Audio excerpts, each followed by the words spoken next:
Before us lies Aru Village, the safe haven of the desert folk. Whoa, this landscape is really something else. What a cool place! Let's go check it out!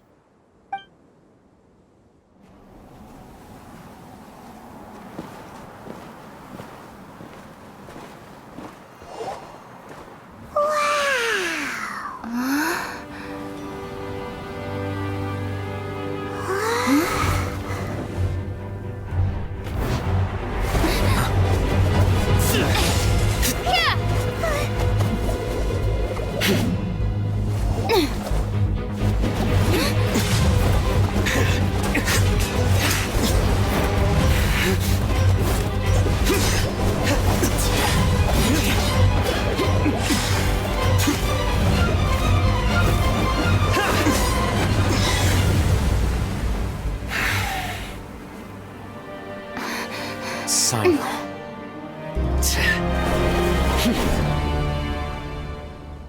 Unless my memory fails me, we have barely spoken 2 words to each other before now at the Academia. Would you care to enlighten me as to when and how I invited the General Mahamatra's wrath?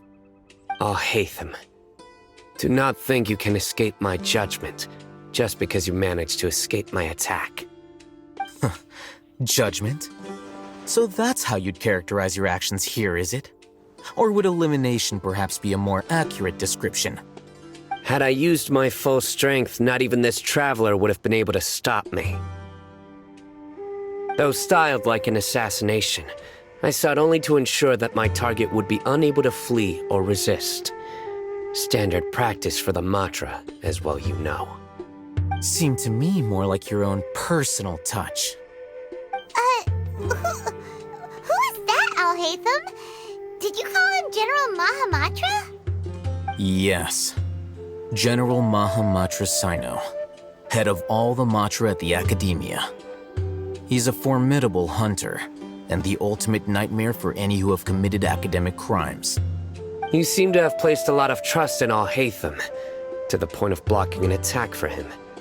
If I were you, I'd never choose to side with him.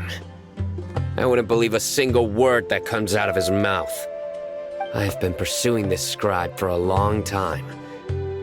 I urge you, stand back and do not seek to defend him any longer. Otherwise, there will be consequences. Has Alhaitham done something wrong? Hyman doesn't think he's as bad as you've made him out to be. I won't waste my breath explaining things. Alhaitham, I saw it during our fight. Take it out. The divine knowledge capsule you're hiding on your person. Unless you want me to retrieve it for myself. Very perceptive of you. Nothing escapes a Matra's senses. Wait, the divine knowledge capsule? Didn't it fall into the Matra's hands in Port Ormos? No wonder you speak with such confidence, Cyno. But I must admit, I'm very curious. What does this capsule mean to you? And why, as General Mahamatra of the Academia, are you all alone in the desert? As far as I'm aware, the other Matra have been speculating about your disappearance. Have you been given a mission that's, let's say, morally dubious?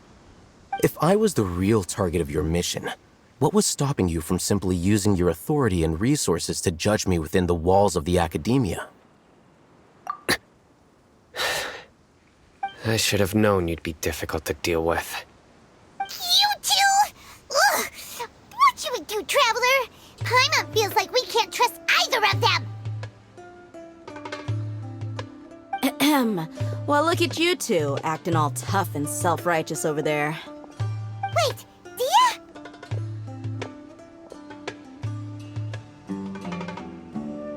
Great! Finally, someone that we can trust! You gotta help us out here, otherwise these two are gonna start fighting again! Yeah, sure looks that way. 2 giants from the Academia duking it out once and for all. Not something you get to see every day, that's for sure. Listen, I know you academic types love to fill up your big brains with self-righteous morality and lord your empty rules and virtues over each other. But how dare you bring your petty disputes into the safe haven of Aru Village? It seems like someone's gonna have to beat some sense into your thick skulls until you finally learn to respect these grounds.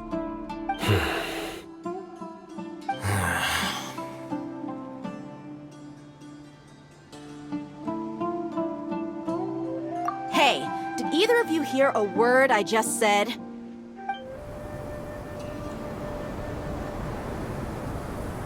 Whoa, what's going on? The wind's so strong. Is this a sandstorm? Paimon's gonna get blown away. Another sandstorm? What's up with these recently? Hey! All of you, over here, quickly! We have to take cover! Someone's calling for us! Oh, this wind is too strong! Let's get over there! That sounded like Candace. Come on, you two. Jeez, are all of you academia folks such hard work? Move it! All right, stop yelling.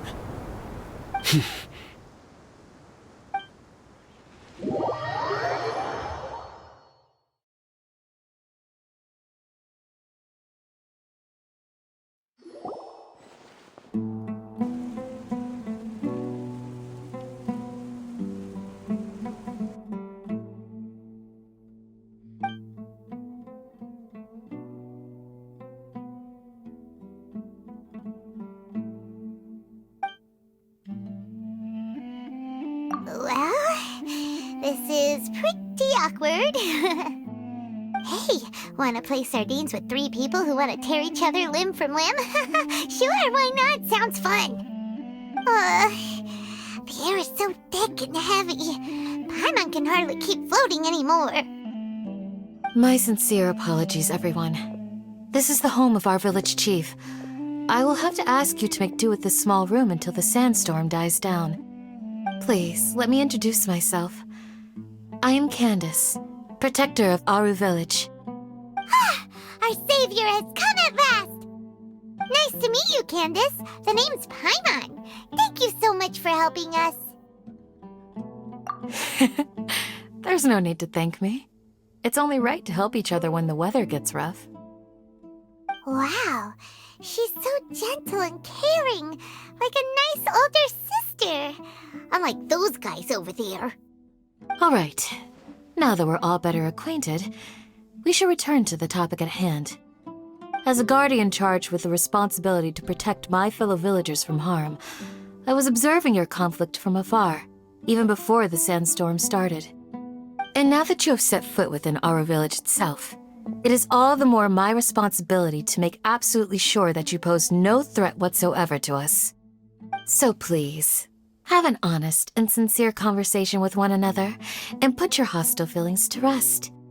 If anyone dares to start anything again while they are under this roof, I will not hesitate to send them out for some quality time with the creatures of the sandstorm. Oh, on second thought, Paimon may have misjudged Candace's character. And that goes for you too, Miss Dia.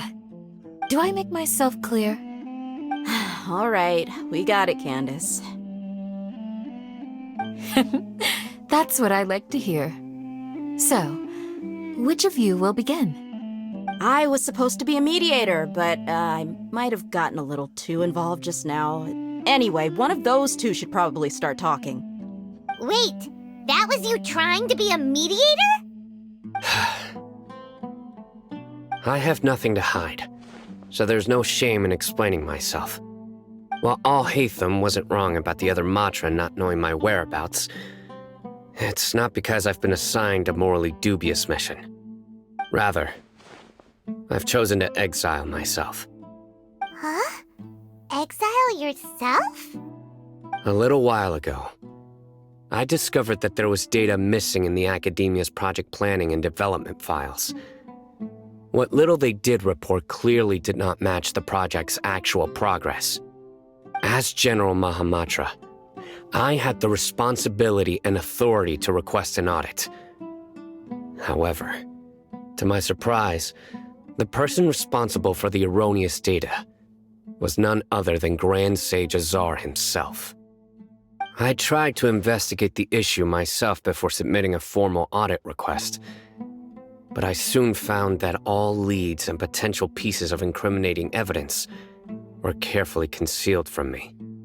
I began to realize that they were cautious of me from the very beginning. Unsurprisingly, the Grand Sage rejected my audit request as soon as the submission reached his desk. He even said to me, "The power of the General Mahamatra is granted by the sages.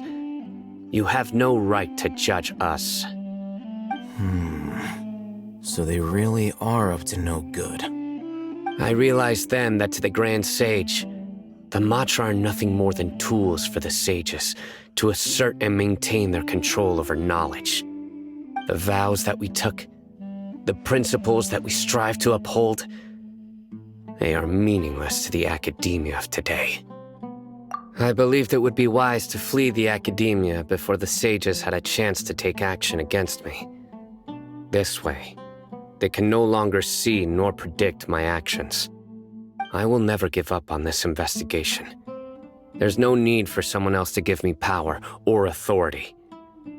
Once I find the truth, I will administer judgment by my own name.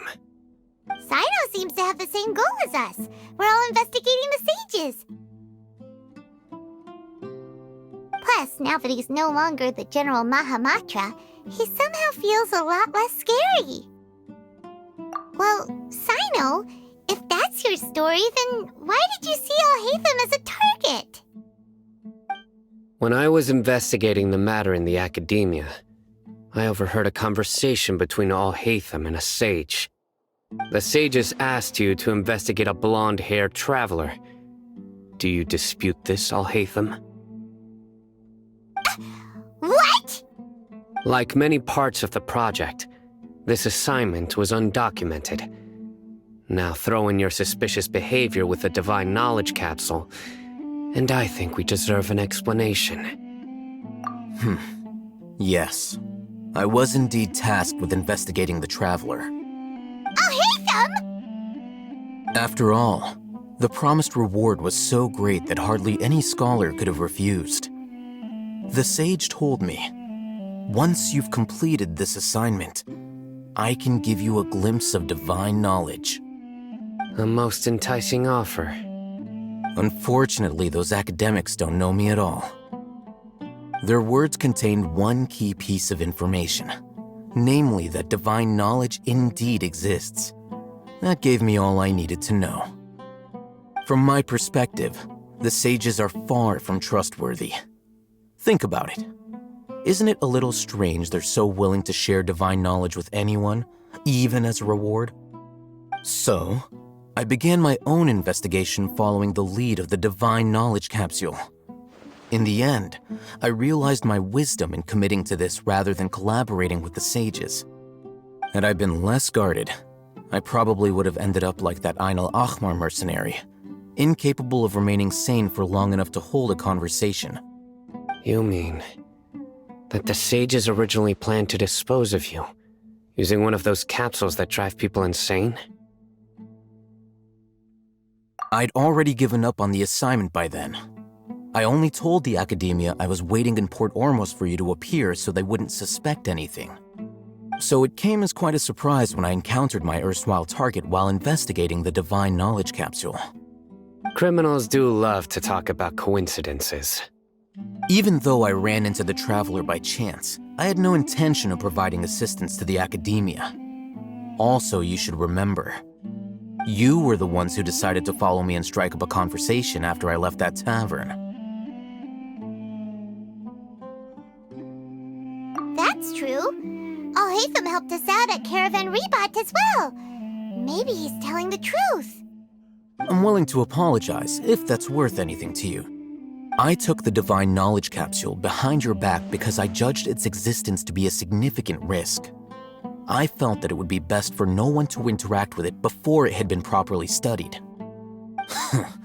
After all, curiosity often proves to be the most dangerous thing in this land. You should be well aware, Scribe Alhaitham. That curiosity can also lead you to danger and suspicion. Answer me this. Did the sages share any information about their project with you? Have I not made myself clear? You and I are both distrusted by the academia. Do you really think they would tell me anything? Fine. Although you haven't completely proven your innocence, I won't regard you as an enemy, for now. As you wish. Good. I'm glad to see you two clearing up your misunderstandings. And now you, Dia. I believe it's your turn. Oh, sorry.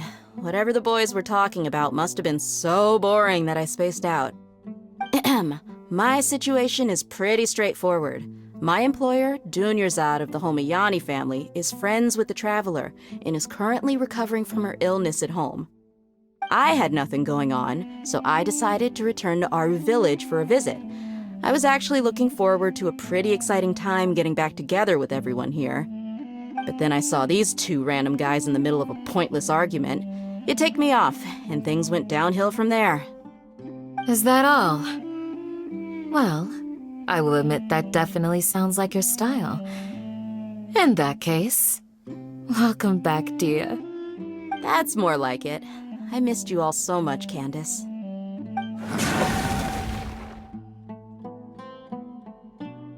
Whoa! What was that sound? No need to worry. Now that you're no longer at each other's throats, please make yourselves at home. I'll take a quick trip outside to clear out some of those creatures in the sandstorm. Creatures? In the sandstorm? Are you sure you don't want some backup? Fighting in a sandstorm is not for the faint-hearted. Anyone without extensive training in these conditions is at a disadvantage. You needn't worry. Yeah, just leave him to Candace. Don't worry, she's as tough as they come.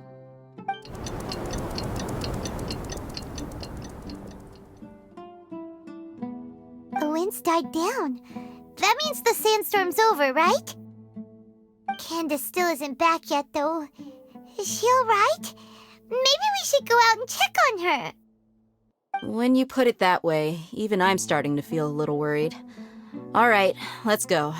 We've been here long enough, and the boys are as chatty as the floor.